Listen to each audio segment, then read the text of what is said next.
In this cool down, you're asked to determine which pair of figures has the same surface area. So the best way to do that is to find the surface area of each figure. Figures C and D are rectangular prisms.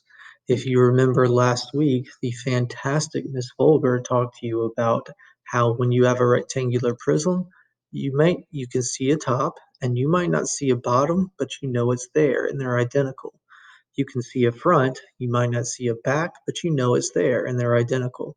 And you can see one side, you might not see the other side, but you know it's there and they're identical.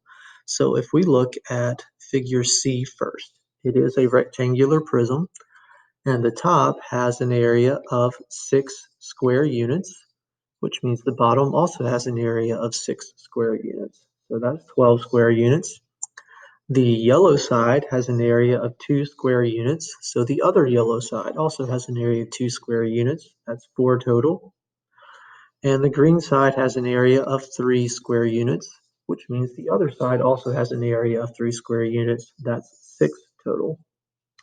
4 plus 6 is 10, and 10 plus 12 is 22. So the surface area of figure C is 22 square units. Now let's look at figure D.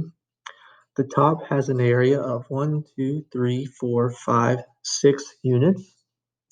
And if you notice, the yellow side also has an area of 1, 2, 3, 4, 5, 6 units, since there is a square on the end of this prism. So we're going to have 6 units going all the way around the 4 sides there. 6 times 4 is 24.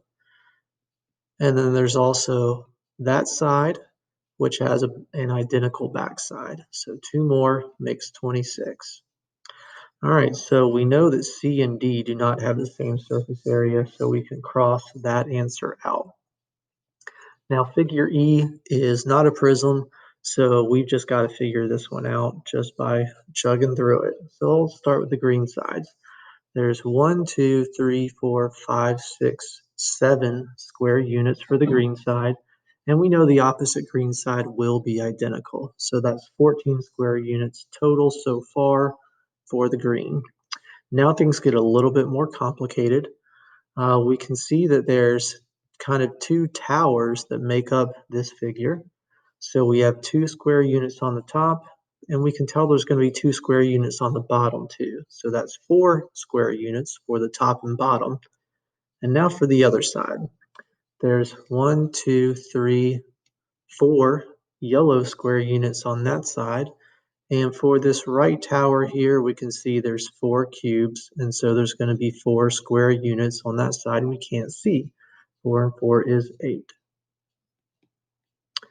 All right, 14 plus 4 is 18, and 18 plus 8 is 26. So there we go. We can tell that D and E were the two that had the same surface area.